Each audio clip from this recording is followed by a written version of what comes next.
नमस्कार, रसस्वादमध्ये आपलं स्वागत आहे। आज आपण बघणार आहोत अख्ख्या मसूरची आमटी।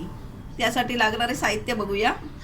ही 1 वाटी अख्खा मसूर मी 2 तास भिजत घातलेली आणि त्यानंतर कुकरला लावून घेतली आहे। त्याला 3 शिट्या दिलेल्या आहेत आणि 1 टोमॅटो टाकला आहे। अर्धा कांदा बारीक चिरलेला, 3 चमचे वाटण, कांदा खोबरं आलं लसूण हे भाजून बारीक केलेलं आहे, कोथिंबीर, 2 चमचे लाल मालवणी मसाला, पाव चमचा हळद, अर्धा चमचा गरम मसाला, चवीनुसार मीठ, 1 चमचा तेल, कांदा,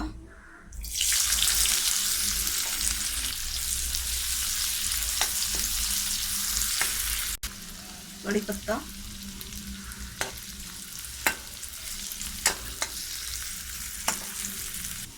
गरम मसाला, हळद,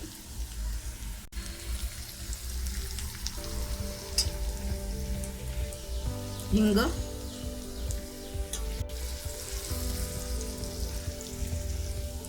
लाल मसाला,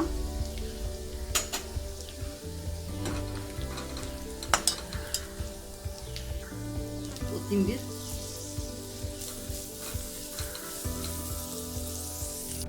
कांदा खोबरं वाटण,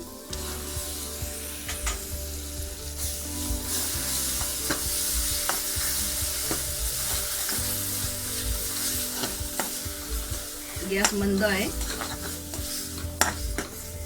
फोडणी आपण 2 मिनिटं चांगली परतून घेतलेली आहे। आता आपण मसूर घालूया।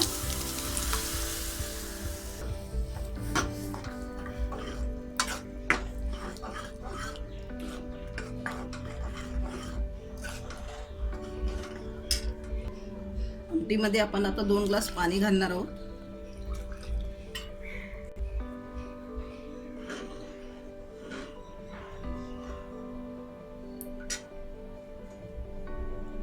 मीठ घालूया।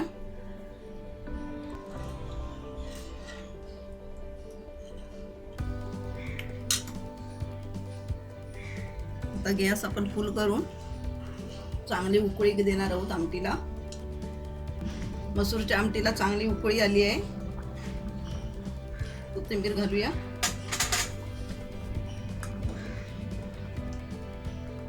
अशीच आणि अर्धा मिनिट आपण अशी उकळी काढूया। अर्धा मिनिट आपला झालाय आणि मसूरच्या आमटीला चांगली उकळी काढून झालेली आहे। मसूरची आमटीची सुगंध सुटला आहे।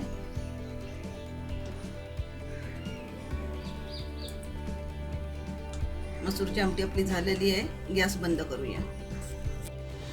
अख्खा मसूरची आमटी बनवून आपली तयार आहे। यामध्ये आमच्याकडे एक कोकम पण टाकलं जातं। मी टोमॅटो टाकला आहे। अशा पद्धतीत तुम्ही ही करून बघा आणि मला कळवा। हा व्हिडिओ आवडला असेल तर लाईक करा आणि रसस्वादला सबस्क्राईब करा। धन्यवाद।